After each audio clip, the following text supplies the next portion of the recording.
Hello everyone, welcome back to economics at East Classes. मैं हूं पूर्णिमा सिंह और आप सभी का स्वागत करती हूं अपने चैनल पर। तो आज हम करने वाले हैं क्लास 12th इकोनॉमिक्स के previous year questions plus expected questions, जिसके थ्रू हम कर लेंगे अपनी complete revision for board exam 2026। तो यहाँ पर जो हम प्रीवियस ईयर क्वेश्चंस करने वाले हैं वो हमारे पिछले 5 सालों में जो क्वेश्चंस रिपीटेड हुए हैं, और एक्सपेक्टेड क्वेश्चंस वो क्वेश्चन जो कि पिछले 5 सालों के क्वेश्चंस को देख के हमें समझ आया कि हमारे आने वाले टाइम में ये क्वेश्चन एक्सपेक्टेड हैं या आएंगे। ठीक है, तो ये दोनों अगर क्वेश्चंस आपने प्रिपेयर कर लिए, previous year question and expected question, तो आपको इतना सारा सिलेबस पढ़ने की जरूरत नहीं है और आपकी बोर्ड की तैयारी पूरी तरीके से हो जाएगी। तो वीडियो को एंड तक देखिएगा, सारे इंपॉर्टेंट क्वेश्चन हम यहाँ करने वाले हैं, इसलिए ये वीडियो हो जाती है आपके लिए बहुत ही ज्यादा इंपॉर्टेंट वीडियो। तो स्टार्ट करते हैं। तो क्लास 12th की पहली बुक है हमारी मैक्रो इकोनॉमिक्स। तो मैक्रो इकोनॉमिक्स में नेशनल इनकम जो चैप्टर है बहुत ही इंपॉर्टेंट चैप्टर है। इसमें से आपको न्यूमेरिकल्स देखने को मिलेंगे और साथ ही साथ थ्योरी भी देखने को मिलेगी। देखिए, पीवाईक्यूज में जो रिपीटेड क्वेश्चन देखने को मिले हैं वो है हमारा define GDP at market price. इसमें आपका एमसीक्यू भी पूछा जा सकता है इससे रिलेटेड। सेकंड क्वेश्चन है हमारा difference between GNP and GDP. GNP and GDP में आप सभी को डिफरेंस पता होगा और इसकी फुल फॉर्म्स भी पता होगी, gross national product and gross domestic product. अब बात करते हैं थर्ड क्वेश्चन की, explain value added method. Value added method क्या होता है? वीओओ जो हमने पढ़ा था उसमें हमको फॉर्मूला भी याद होगा आप सभी को, value of output is equals to value added plus IC. IC क्या है? हमारा इंटरमीडिएट कंजप्शन। तो बेसिकली जो ये फॉर्मूला है वो यूज किया जाता है प्रॉब्लम ऑफ डबल काउंटिंग को अवॉइड करने के लिए। ठीक है, तो इसको 3 मार्क्स में ये एक्सप्लेन करने को आपको आ सकता है। फोर्थ क्वेश्चन है नेशनल इनकम का न्यूमेरिकल। नेशनल इनकम का न्यूमेरिकल मैंने जो प्रीवियस ईयर क्वेश्चन पेपर्स देखे हैं उसमें आपका क्वेश्चन नंबर 11th जो होता है वो मोस्टली हमारा जो होता है नेशनल इनकम का न्यूमेरिकल ही होता है। ठीक है, तो ये 4 मार्क्स का आ सकता है आपका। अभी नेक्स्ट क्लास में मैं लेकर आऊंगी नेशनल इनकम के न्यूमेरिकल्स और फिर चैप्टर वाइज हर एक चैप्टर के न्यूमेरिकल्स हम वहां पर करेंगे जो कि बोर्ड एग्जाम से रिलेटेड हो और इम्पोर्टेंट हो। ठीक है, जितने भी पीवाईक्यूज होंगे ना प्रीवियस ईयर के क्वेश्चन पेपर, उनमें से हम क्वेश्चंस को करेंगे ताकि हमारे को पता चल जाए कि किस तरीके के क्वेश्चन एग्जाम्स में आते हैं। ठीक है, वही क्वेश्चंस हम सिर्फ अटेम्प्ट करेंगे, फालतू का कुछ भी एक्स्ट्रा नहीं करेंगे। तो ये तो आपका वहां से कवर हो जाएगा नेशनल इनकम का न्यूमेरिकल, तो आप इसकी चिंता छोड़ दीजिए, ये आप मेरी नेक्स्ट वीडियो के थ्रू कवर कर लेना। अब एक्सपेक्टेड क्वेश्चंस देखिए। एक्सपेक्टेड में precautions of value added method. अब वैल्यू एडेड मेथड मैंने आपको बताया क्या होता है, वीओओ value added plus IC, problem of double counting को अवॉइड करना। तो इसके प्रिकॉशंस आ सकते हैं, किस तरीके से हम वैल्यू एडेड मेथड के कौन से प्रिकॉशंस हैं जिसके थ्रू हम प्रॉब्लम ऑफ डबल काउंटिंग को अवॉइड कर सकते हैं। तो इसमें क्या क्या चीजें ऐड नहीं होती, जैसे इलीगल एक्टिविटीज ऐड नहीं होती है लाइक स्मगलिंग वगैरह। ठीक है, सेकंड हैंड गुड्स की जो सेल्स होती है वो इसमें ऐड नहीं होती है।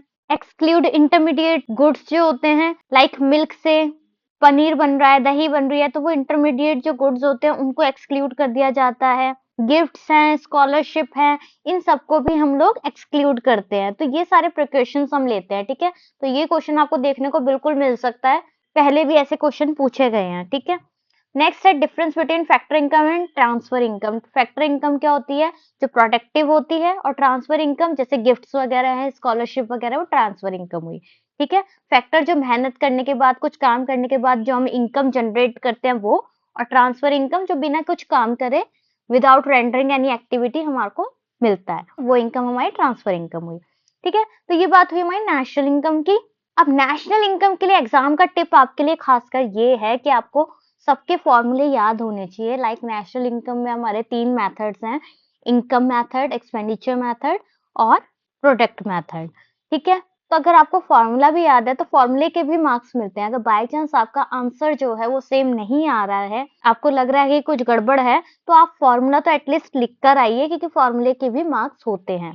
ठीक है, और अगर थ्योरी के क्वेश्चन आते हैं लाइक प्रिकॉशंस हैं, तो आप स्टेप बाय स्टेप आंसर लिखिए, पॉइंट 1, पॉइंट 2, पॉइंट 3, ऐसे पॉइंट्स बना के लिखते हैं तो बहुत ही अच्छे मार्क्स मिलते हैं, क्योंकि एग्जामिनर को समझ आ रहा होता है कि आपने एग्जैक्टली लिखा क्या है और आप क्या समझाना चाहते हैं। ठीक है, एंड यूनिट से यहाँ मतलब है कि आप कौन सा क्वेश्चन अटेम्प्ट कर रहे हैं, तो क्वेश्चन का नंबर वहां पर डालना बहुत जरूरी है, ये गड़बड़ बिल्कुल भी मत कीजिएगा। अब नेक्स्ट चैप्टर पे चलते हैं, हमारा money and banking. Money and banking में आपका मोस्ट इम्पॉर्टेंट क्वेश्चन है जो कि हर पीवाईक्यूज में आपको देखने को मिला है। पिछले सालों में जितने भी क्वेश्चन पेपर्स देखने को मिले हैं उनमें मनी मल्टीप्लायर बहुत इंपॉर्टेंट क्वेश्चन बनकर आया है। ठीक है, तो मनी मल्टीप्लायर करके जाना है। फंक्शंस ऑफ कमर्शियल बैंक के क्या क्या फंक्शंस हैं, फंक्शंस ऑफ सेंट्रल बैंक क्या है, वो सारे फंक्शंस आपको करने हैं। क्रेडिट क्रिएशन क्या है वो आपको बताना है, उसका स्केड्यूल बना देना है कि क्रेडिट क्रिएशन कैसे होती है। पूरी प्रोसेस मैंने करा रखी है, उसकी वीडियो आपको मिल जाएगी चैनल पर। एक्सपेक्टेड क्वेश्चन जो है वो है role of central bank. Central bank का क्या रोल है एज बैंकर्स बैंक, क्योंकि सभी बैंक्स का बैंक होता है सेंट्रल बैंक, राइट। तो उसका क्या कार्य होता है, क्या रोल होता है, वो आपको बताना है। Most important question, quantitative and qualitative credit control. Quantitative and qualitative याद है आपको कौन कौन से क्रेडिट कंट्रोल है? देखिए क्वांटिटेटिव में क्या आएगा हमारा, SLR, bank rate, reverse repo rate, cash reserve ratio, ये क्वांटिटेटिव मेजर्स हैं। एंड क्वालिटेटिव की बात करें तो margin requirement, moral suasion and credit rationing, ये सारे हमारे क्वालिटेटिव मेजर्स हैं। ठीक है, तो इसके थ्रू किस तरीके से हम क्रेडिट कंट्रोल कर सकते हैं, ये क्वेश्चन आपको देखने को मिल सकता है। ये सारे क्वेश्चन जो हैं वो बहुत ही इंपॉर्टेंट है, तो प्लीज मैं कह रही हूँ इन सारे क्वेश्चन से आप एक बार गो थ्रू जरूर होइएगा। ये सारे क्वेश्चन पढ़कर ही जाना एग्जाम में, इससे ही आप इजीली 80 प्लस स्कोर कर सकते हैं। ठीक है, नेक्स्ट चैप्टर है हमारा गवर्नमेंट बजट। गवर्नमेंट बजट जो है वो बहुत ही ज्यादा हाई वेटेज का चैप्टर है, तो इसको छोड़ने का बिल्कुल भी मत सोचिएगा। इसका प्रीवियस ईयर क्वेश्चन हमें देखने को मिले हैं। रेवेन्यू एक्सपेंडिचर क्या होता है, कैपिटल एक्सपेंडिचर क्या होता है, फिस्कल डेफिसिट का मीनिंग एंड फॉर्मूला। देखिए फिस्कल डेफिसिट हो, रेवेन्यू डेफिसिट हो, प्राइमरी डेफिसिट हो, इन सारे जितने भी डेफिसिट्स हमने पढ़े हैं उन सभी डेफिसिट्स के आपको फॉर्मूला पता होने चाहिए, सारे याद होने चाहिए। कोई सा ही फॉर्मूला आ सकता है, आपको आना चाहिए। फिस्कल डेफिसिट का मीनिंग क्या होता है, रेवेन्यू डेफिसिट का मीनिंग क्या है, ये आपको पता होना चाहिए। और गवर्नमेंट बजट के बेसिकली क्या ऑब्जेक्टिव्स हैं, क्यों गवर्नमेंट बजट प्रिपेयर किया जाता है, इन सब के ऑब्जेक्टिव्स आपको याद होने चाहिए। ठीक है, एक्सपेक्टेड कौन से क्वेश्चन है, measure to reduce fiscal deficit, किस तरीके से फिस्कल डेफिसिट को रिड्यूस किया जाता है, कौन से मेजर्स जो है वो गवर्नमेंट को अप्लाई करने चाहिए ताकि वो रिड्यूस कर सके फिस्कल डेफिसिट को। नेक्स्ट क्वेश्चन है हमारा revenue deficit versus fiscal deficit. Revenue deficit और फिस्कल डेफिसिट में क्या डिफरेंशिएशन है ये आपको पता होना चाहिए। ठीक है, तो बेसिकली जो आपको करना है वो सारे रेवेन्यू डेफिसिट, फिस्कल डेफिसिट, इन सब के मीनिंग एंड फॉर्मूला ये करके ही जाना है। ठीक है, नेक्स्ट है हमारा बैलेंस ऑफ पेमेंट्स। ये सबसे ज्यादा स्कोरिंग चैप्टर है, बहुत इजीली आप इसमें स्कोर कर सकते हैं। इसमें आपको current account versus capital account पता होना चाहिए। ये भी आपको चैनल पे मिल जाएगा, हमारा वन शॉट वीडियो बना हुआ है, बहुत ही इजीली 60 सेकेंड्स में समझ आ जाएगा आपको। नेक्स्ट है कॉजेज ऑफ डिसइक्विलिब्रियम के क्या क्या कारण हैं, और बीओपी के न्यूमेरिकल्स, तो बैलेंस ऑफ पेमेंट के न्यूमेरिकल्स मैं लेकर आऊंगी, तो वो सब आप वहां से कवर कर लीजिएगा। और न्यूमेरिकल्स आपके मल्टीप्लायर वगैरह भी मैं समझाऊंगी, तो आपको इजीली सारे न्यूमेरिकल्स कवर हो जाएंगे। पिछले 5 सालों के जो न्यूमेरिकल्स हैं हमारे पीवाईक्यूज, वही हम वहां पर करने वाले हैं। ठीक है, आने वाली सीरीज में, तो बिल्कुल भी देखना मत भूलिएगा और चैनल को सब्सक्राइब कर लीजिएगा ताकि जितने भी वीडियोस हैं आपको इजीली अवेलेबल हो जाए। अब एक्सपेक्टेड क्वेश्चंस देखिए। फॉरेन एक्सचेंज रेट का मीनिंग, फॉरेन एक्सचेंज रेट क्या होता है, इसको हम फॉरेक्स भी बोलते हैं, मैंने आपको बताया था। फॉर मतलब फॉरेन और EX मतलब एक्सचेंज। ठीक है, impact of depreciation on BOP, BOP पे क्या इम्पैक्ट पड़ता है डेप्रिसिएशन का, डेप्रिसिएशन क्या होता है कमेंट करके बताइए। सभी को पता होगा, अकाउंट्स के स्टूडेंट्स हो तो सबको पता ही होगा ऑलमोस्ट। तो ये तो बात हुई हमारे मैक्रो इकोनॉमिक्स के मोस्ट इंपॉर्टेंट क्वेश्चंस की, इन सब के स्क्रीनशॉट ले लीजिएगा ताकि आप ये सारे टॉपिक कवर कर लें। नेक्स्ट है हमारा इंडियन इकोनॉमी। देखिए इंडियन इकोनॉमिक डेवलपमेंट में आपकी जो यूनिट है वो है आपकी development experience 1947 to 90 and economic reform since 1991, और एक है आपकी unit current challenges facing Indian economy, जिसमें आपका human capital formation, rural development, employment, infrastructure, sustainable development, ये सारे टॉपिक्स आ जाते हैं। एंड यूनिट 8 में आपके डेवलपमेंट एक्सपीरियंस ऑफ इंडिया है, अ कंपैरिजन विद नेबर्स। ठीक है, तो ये चैप्टर वाइज तो मैंने नहीं लिख रखा, बट आपके सारे टॉपिक्स इन सभी में इन्वॉल्व हैं इंडियन इकोनॉमी के, वो सब मैंने यहाँ पर कवर कर रखे हैं। तो फर्स्ट देखिए डेवलपमेंट एक्सपीरियंस का पीवाईक्यूज जो हमें देखने को मिले हैं वो हैं features of Indian economy before 1991, यानी 1991 से पहले इंडियन इकोनॉमी कैसे थी, उन सब के फीचर्स आपको बताने हैं। India versus China, any 2 points आपको बताने हैं। इंडिया वर्सेस चाइना के जो भी डिफरेंस होंगे वो आपको बताने होंगे, ठीक है।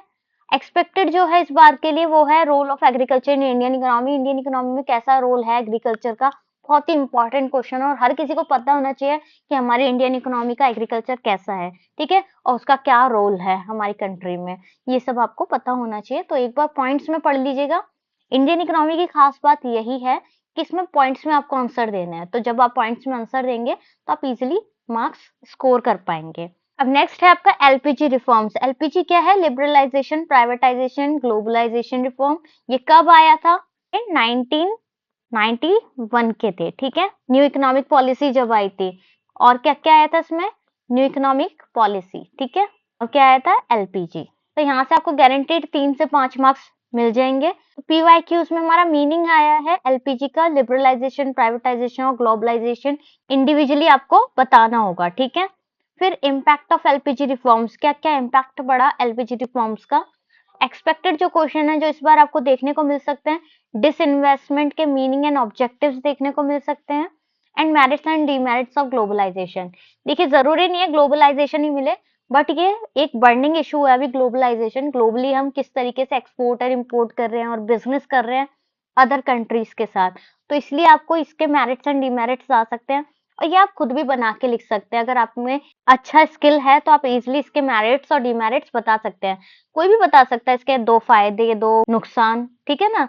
तो अगर आपसे प्राइवेटाइजेशन पूछ लिया जाए या लिबरलाइजेशन के मेरिट्स एंड डीमेरिट्स पूछ लिया जाए तो आप वो भी बता सकते हैं, पर एक बार पढ़ लीजिएगा सभी के मेरिट्स एंड डीमेरिट्स, ओके।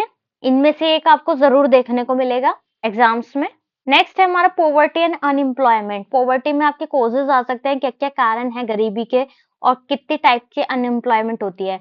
बहुत सारी टाइप्स होती हैं, जो इंपॉर्टेंट टाइप्स हैं वो आपका एक तो है डिस्गाइज्ड अनएम्प्लॉयमेंट, दूसरा है आपका फ्रिक्शनल, थर्ड है आपका सीजनल अनएम्प्लॉयमेंट, फोर्थ आपका वॉलेंट्री और इनवॉलेंट्री, ठीक है। ये आपको पता होना चाहिए। डिस्गाइज्ड क्या होते हैं? एक ही जगह पे जहां पर 2 लोगों की जरूरत है वहां 4 लोग मिलकर काम कर रहे हैं, एक ही फैमिली के 4 मेंबर्स मिलकर काम कर रहे हैं। अब मानो जरूरत सिर्फ 2 लोगों की है फिर भी 4 कर रहे हैं, तो ये डिस्गाइज्ड अनएम्प्लॉयमेंट हुई, ठीक है। फ्रिक्शनल जो होती है वो टेम्पररी जॉबलेसनेस होती है। सीजनल जो होती है, लाइक अगर अभी रेनिंग सीजन स्टार्ट होता है तो अम्ब्रेला का डिमांड इंक्रीज हो जाएगा, बिकॉज सीजन है उसका अम्ब्रेला का। विंटर चल रहा है तो वुलन क्लोथ्स की डिमांड बढ़ गई है, तो उसका सीजन है। तो सीजनल अनएम्प्लॉयमेंट मतलब सीजन खत्म होने के बाद पर्सन अनएम्प्लॉयड हो गया। और वॉलेंट्री और इनवॉलेंट्री, वॉलेंट्री अपनी इच्छा से और इनवॉलेंट्री अपनी इच्छा के बिना अनएम्प्लॉयड है पर्सन, ठीक है। तो ये कुछ अनएम्प्लॉयमेंट के टाइप्स हैं, याद कर लीजिएगा। अब एक्सपेक्टेड क्वेश्चन जो आपको देखने को मिल सकते हैं वो है सेल्फ एम्प्लॉयमेंट प्रोग्राम क्या होता है, मेजर टू रिड्यूस अनएम्प्लॉयमेंट, बेरोजगारी को किस तरीके से कम किया जाए उसके कुछ मेजर्स आपको बताने हैं। नेक्स्ट हमारा इंफ्रास्ट्रक्चर एंड एनवायरमेंट। एनवायरमेंट तो बहुत ही ऐसा टॉपिक है जिसके आंसर सब बच्चे दे सकते हैं, तो ये थ्योरी है तो पढ़ लीजिएगा थोड़ा बहुत, और आप खुद भी इसके आंसर बहुत अच्छे से बना के लिख सकते हैं, ठीक है। पीवाईक्यूज में हमें देखने को मिला है इसमें इंफ्रास्ट्रक्चर के मीनिंग, इंफ्रास्ट्रक्चर क्या है। सस्टेनेबल डेवलपमेंट देखने को मिला है, कैसे सस्टेनेबल डेवलपमेंट है, कितने गोल्स हैं, जो भी आपका थ्योरी है वो आप देख लीजिएगा एक बार। सस्टेनेबल डेवलपमेंट का थोड़ा बहुत पढ़ लेंगे तो आपको समझ आ जाएगा।